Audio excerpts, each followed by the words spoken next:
Welcome back to District Disruptors Podcast. I'm Violet. I'm Jamie. I'm Randa. And Natalie.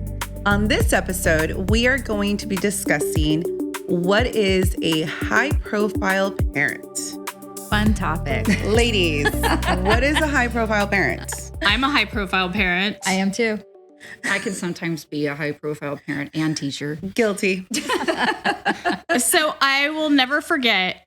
I had never heard that term before. Didn't even know what it was. So did we give ourselves that term? Title? Well, I'll tell you how I got it. So my son's resource teacher was amazing. She's retired. She gone too soon out of the education field for sure. But she told me one day, and he was only in second grade, and she said, I don't know who you know or what you know up at that district, but they are afraid of you. And I was really caught off guard by that because I was thinking like, but I'm so nice. Yeah. Like, I don't understand. Yes. I'm not demanding. I've never yelled. But it was interesting because at the time too, and I still am very involved in the community. Mm-hmm. So I knew like the uppers at the district, but I didn't know them. I didn't have their cell phone numbers. Like we weren't hanging out. Like I wasn't friends with them. So I don't know what it was or how I became that. You know how to get in touch with them though. I did. Okay. If needed, yes. I would know how to do that. And maybe it's because I brought my advocate to the very first meeting and like I said, like I was cringing and wanting to crawl under the table. So that could have given me the name. Right. I don't know because I only used him a few times with the district and that was in the preschool time. Mm-hmm. But anyway, no idea.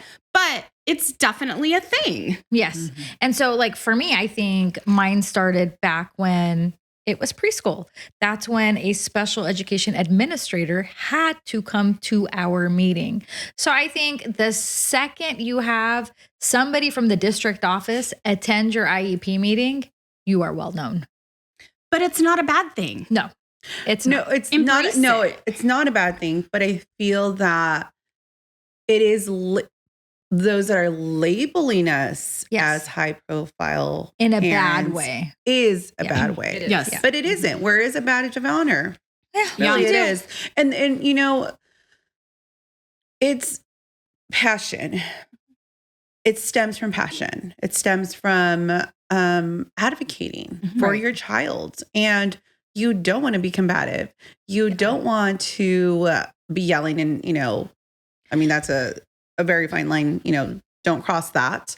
And you always want to be respectful, but, you know, advocating for your child you shouldn't be labeled as a high profile parent just to advocate for their needs. You shouldn't be asking for what's best for your child should be obviously what is appropriate. That's what every parent is going to ask for. And in education, in my 20 years of being in education, leadership is always asked us as teachers, make sure you're doing what's best for the kids. Make sure you're doing what's best for the kids and every decision that you make. But a lot of times I have to turn that back around to the other side and say, are you asking me to do something that's best for the kids?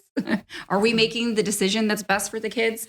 So again, it just comes back to being a high profile parent or in my case, high profile teacher sometimes. Yeah. Some would say that, or maybe say, you know, he could be a little difficult sometimes. And I have to just, again, like you guys said, wear it as a badge of honor that I do what's right for my kids who need the most, my most vulnerable kids. 100%. I fight for them 100%. Yeah. So if that means that I have to have that label, then I'm okay with that. Yeah. And some of the ways that I became a high profile parent also is I went to school board meetings and I made public comments for my children. So on their behalf, I spoke up at numerous school board meetings. The district knows me by my first name. So, you know, it's fine with me. I feel like it's a good thing for you to have that communication with the district. They know what you want for your child. They will work with you to make it happen. and you're not going to back down. And some of the things, like, for example, that I fight for, it's not just for my kids. I want it for all students. You are. 100%. That's what you're doing. That's what we're doing. We're trying to disrupt the system, the SPED system.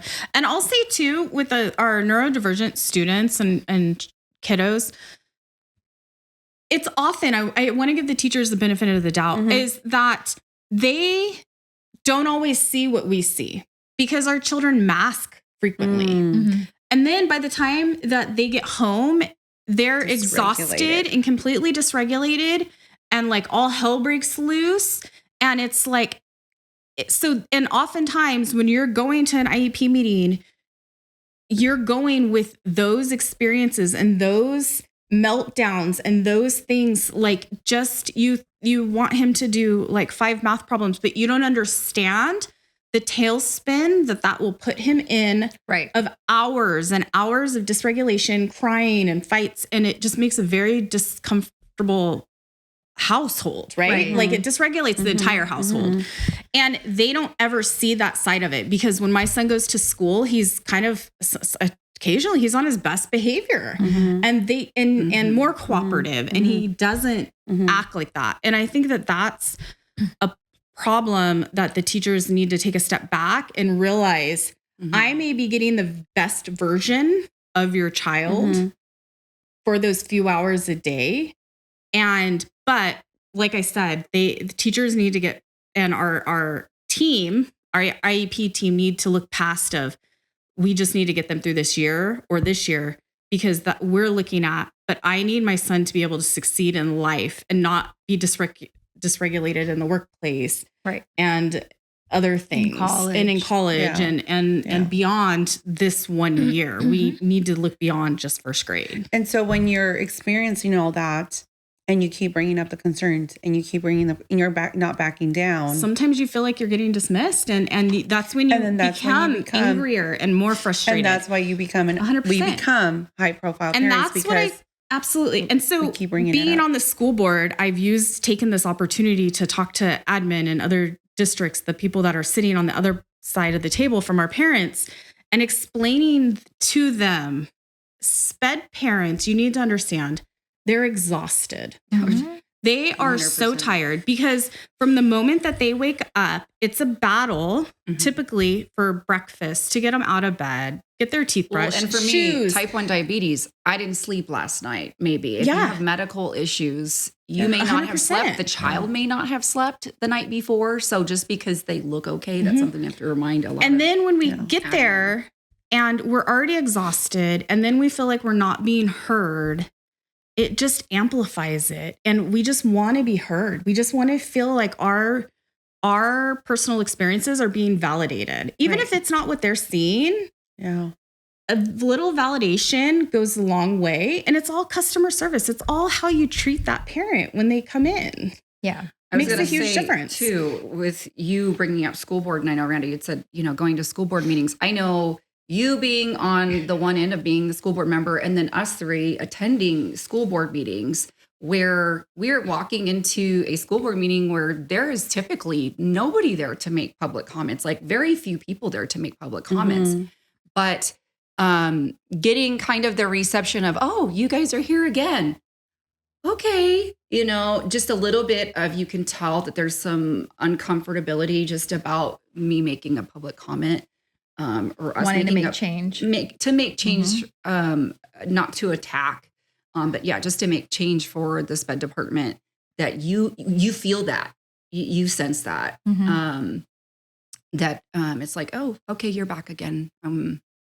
But I think that I know we need to change that. I love public comments, and I think I know that I network with tons of school board members all over, and I think that we all feel the same way. Oftentimes, it's the only way that we hear about things. That's because what it's filtered. Oftentimes it's filtered, and rightfully so. Like, it's not the district's responsibility to be calling us for every single tiny little micromanaging problem. Like, that's not our role at all. So, but we do like to know when there could be systemic issues or even specific ones. So we can try to help give guidance or help navigate it, or say, hey, this seems to be a bigger problem than what is appearing. Like it's the tip of the iceberg, and we know that there's a huge one underneath. Mhm. So we need to get to that. And you guys cannot even address it if you. No, we can't. another That's the other thing. That's 100%. another reason why I have spoken to other teachers or other parents and said, look, we need to be more comfortable with this process of attending school board meetings, and don't let anybody make you feel like it's not that big of a deal. Yeah. Because our school board members need to hear the concerns that we have or questions that we have so that they can address it. Correct? Because you cannot. We if they do cannot. not. Yeah. As a school board, we're governed by Robert's Rules and Brown Act, and we are not able to discuss anything as an entire board unless it's on the agenda. And so we need to hear about things because we're not able to have those side conversations. So it's helpful. So then we can go back and ask the superintendent, hey, I think that this should be on the agenda, or hey, we need to look into this a little bit more. So we can further the conversation. So again, don't let anybody be putting you in any come. type You have of 3 minutes. stereotype. It's your democratic right as being here to come speak to all of, and this goes beyond school board, city council, board of supervisors, anything. Reach out to your elected officials. They need to know what's going on. Right. Because a lot of this needs to be other changes too, like legislation changes and stuff like that. So it doesn't just 100%. Yeah. Also, a high profile parent is somebody that, just so you know, when you have an IEP for your child and your child does qualify, you are required to have an annual IEP once a year, but just know you don't have to have just one IEP. So, and that's how we also get labeled as high profile parent, is we're asking for multiple IEP meetings in a school year. So if you have a concern and you're not able to get it resolved with the teacher, with the staff, whoever it may be, call an IEP meeting and put it in writing. I would like to have an IEP meeting within the next 30 days. Part 3.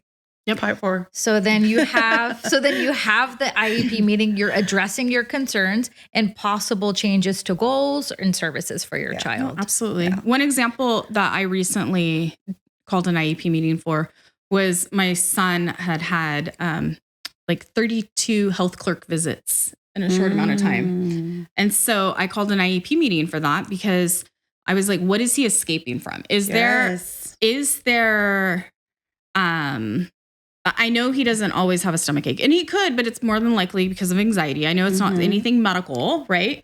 So, but what is it? Is there a certain time frame? Is it always during this subject, or is it during whatever? So that way we could determine, like, why is he escaping? Why does he not feel comfortable in the class during this subject? And you want to hear multiple perspectives on that, don't you? Exactly. Teacher, nurse, and what can we do to stop the health clerk visits? Yes. Jamie, behaviors are communication. Yes. Your child is telling you something. They're not telling you with their words, but their behaviors. That's a red flag. Yeah. So that's good that she behaviors are called an IEP communication. meeting. Yes. Yeah. And that's you being in tune with your child and knowing him and being the expert, right? And No, again, 100%. I just internalize that as an educator. I'm like, don't forget that. Yeah. Yeah. Because I think oftentimes the teachers don't even pay attention to it, that like, oh, he's going to the office again, right? Yeah. But there's a reason. There is a like, reason. what is the? It's Always not a normal reason. for a student to want to go to the health clerk that frequently, 3 times a week. So what is going on? Unless they're injury prone like mine, but I mean, that's another thing. But behaviors, yes. Yeah. You know, and So, being in tune yeah. with that. Like, for example, I called for an IEP meeting for my son earlier this year, but I decided just to lump it with the annual. The reason being is he was struggling by failing his math test all the time. And I have in his IEP that he can do test corrections and get up to 70% for the test.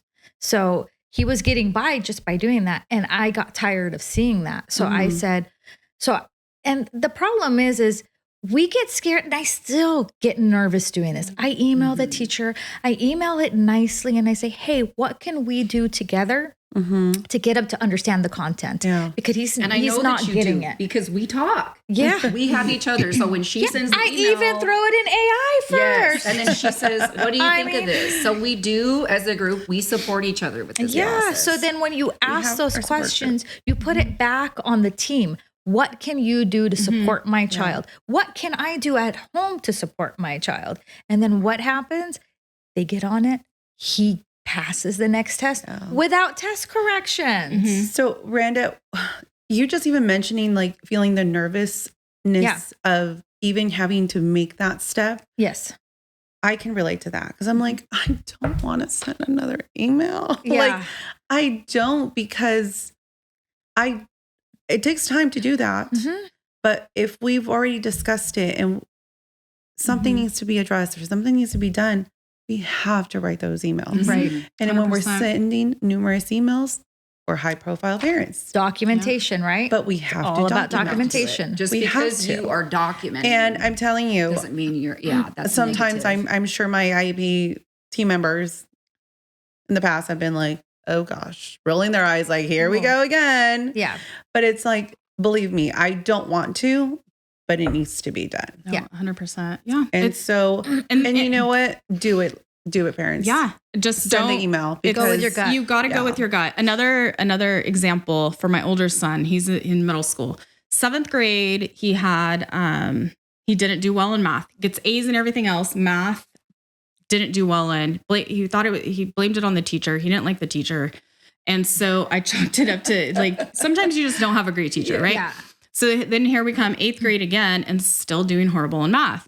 So I called an IEP meeting for it, and I always have him attend the IEP meetings. I've been having my son attend his IEP meetings since he was in great. 6th grade Love because I really think that, especially in 6th grade, is when I started it. Is they need to And understand can how you to clarify that students can do that? Yes. Oh, you can have your students attend even sooner, but I feel like part 6th of it, grade or part of it, and then you can send them back to class or Yeah. whatnot. Yeah. You just have to request it and let the teacher know. So 6th grade is when he started attending his IEP meetings. So 8th grade, we had his IEP meeting. I called it because he wasn't doing well in math. Well, he doesn't say anything in the entire IEP meeting. We come up with some ideas and whatnot. Then we're leaving from the IEP meeting, and I'm sitting at a red light, and he's like, I don't think my meds work in the afternoon. And I was like, oh, well, you have math 7th period. And last year you had math 7th period. I said, why didn't you say anything in the IEP meeting? We just had the IEP meeting. Yeah. And he's like, I don't know. I just thought about it. So anyway, I emailed the teacher and his team immediately as soon as I got home. And I said, hey, we just had this epiphany in the car ride. And so we were able, it was near Christmas break. So it was the new like semester or trimester or whatever they do, to where he moved and we put him in 1st period for math and then moved his elective to 7th period.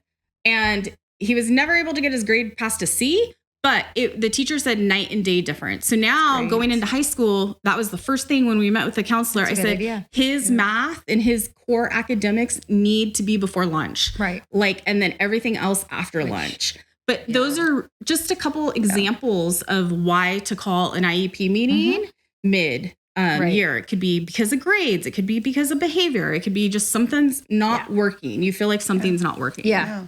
And Go ahead. oh no, are you sure? Yes. I just wanted to say too, as a teacher, I really can say, and also being on the CAC board and just being so comfortable with this talk, I'm used to this talk, but it's very uncomfortable being in the parent seat. Like I was shocked how intimidated, uncomfortable, how badly I was feeling.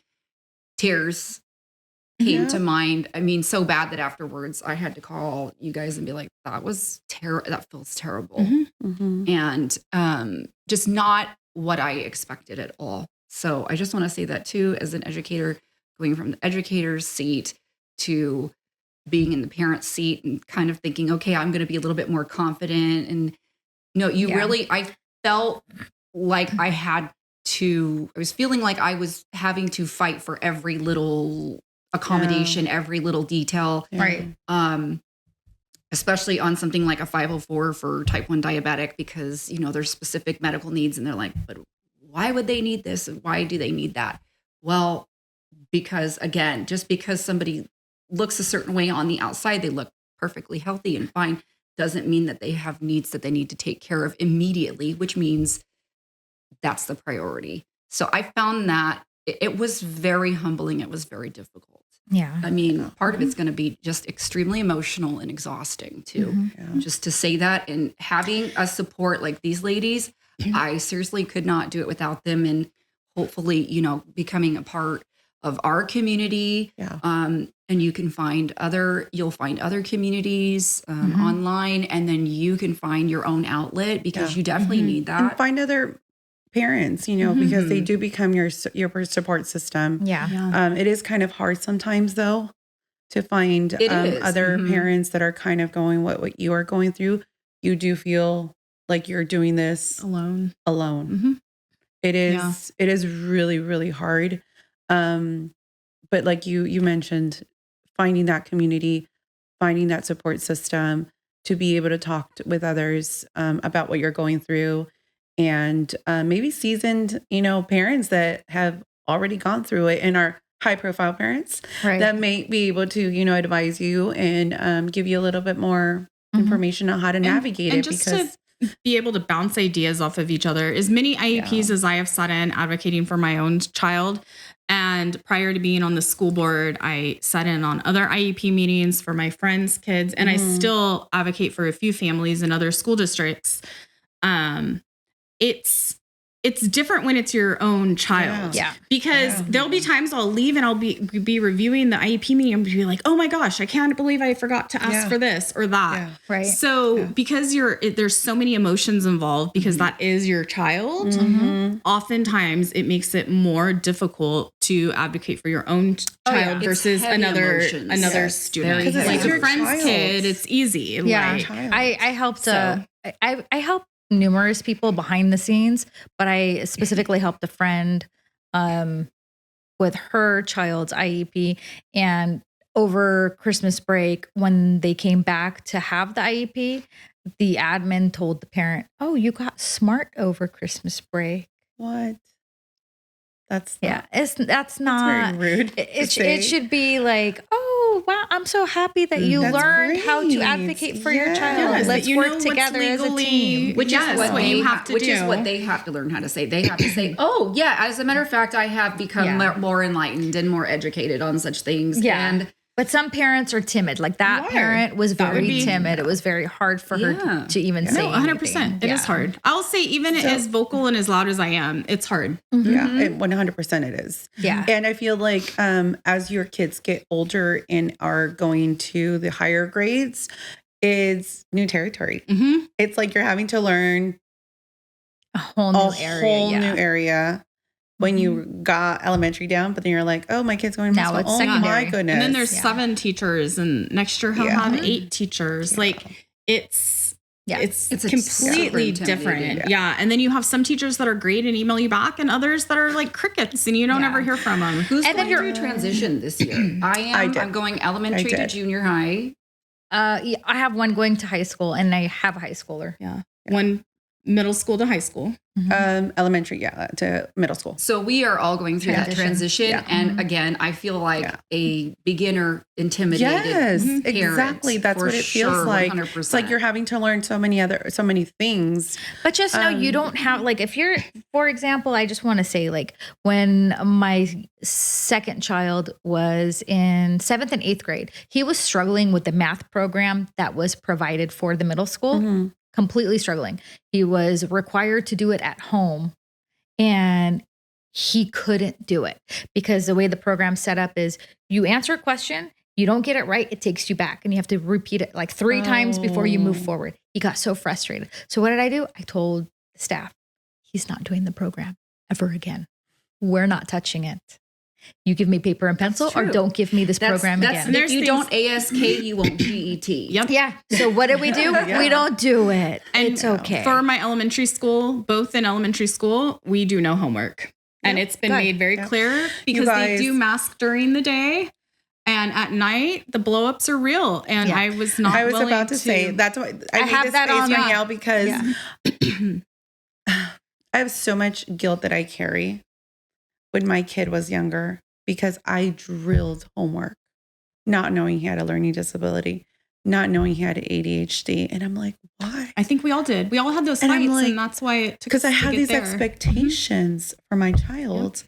And I said, why did I do that? Yeah, it's not necessary. So- So I even and So my parents second and my out there, second child don't drill. my the second homework. child is on a 504 plan, and I have it in his 504 plan that he's not to do homework. That all work is to be done at school. Yeah. Absolutely. And I'm it's not not- struggling with my child at home. They struggle. Not only do they struggle, our relationship with them struggles. It gets strained. Yes, it does. 100%. And they don't feel good about themselves. They start to internalize, well, I'm not good at this. I'm not smart. I'm not smart. Mhm. And drilling them with the homework and my child being dyslexic, like, and having his working memory not, being at low working Yeah. memory, it's hard for him to retain. Mhm, And mhm. so I would sometimes get so frustrated and be like, what? We just did this. Yeah. Why are you not retaining? And I'm like, oh my gosh, Yeah. the mom guilt. So that's Yeah. That carries. another. I think that's something else that we can talk about That's another later. thing But to bring it back to. That's Yeah. another thing, unfortunately, that you could be stereotyped or judged on. Oh, you're that Yeah. parent that doesn't want to do the work. at home. yes, Or you don't exactly. And want- we're trying. What are you teaching your son? You don't Yes. want Yeah, to what do are you doing? homework. Yes. But again, so- when I'll we're take talking it. about I a wear it five- proud. Right? I don't care. Yeah. My son School board even member.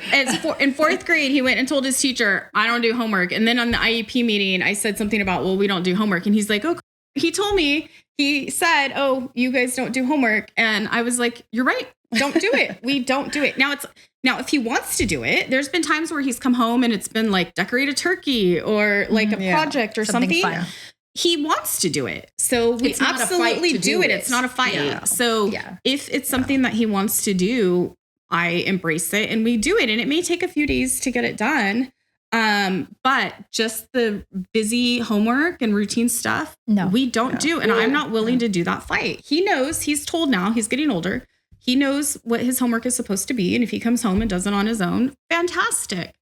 But I'm not going to have a fight. horrible, Mhm. disruptive evening between us and a strained relationship within the family and the household for homework. That studies show it doesn't help. No. Research. Yeah. It research shows Yeah. like homework is not Yeah. beneficial. If you have a student that is super high and thrives off of it, that is fantastic. Mhm. Yeah. Go for it. Go Do for extra. it. Yep. Do more. Yeah. Mhm. Well, But and I think it's you have to important. cater it to your child. Yeah. And a great segue to say that there is ed code, there are laws on whatever state you're in, there is school board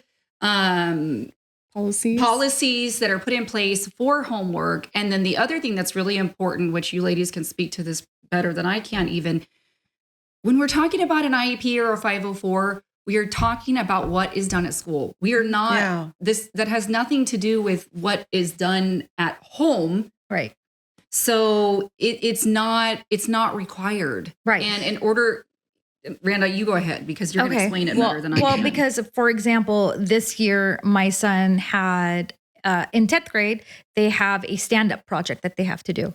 It's like a written report and then a big poster board. Okay. So the teacher had emailed me saying, this is what we're doing. If you want to help support him in doing the writing part and the poster board. So I emailed back. I go, he's on an IEP. He has services for the writing, for doing projects. He's not going to do that part at home. You guys are going to work with him at school. Here comes to a high make- profile parent this is speaking where up. we're So tying these it are all together. lived experiences, Yeah. and we're showing all these Yes, examples. Yes. his of services how- have to come in place at school. Mhm. I am more than happy to do the board with him at home because I love art and I will do that with him. I don't mind that part. We'll put it together. It's a bonding experience for us. But having us do the writing part, absolutely That's going to be a fight.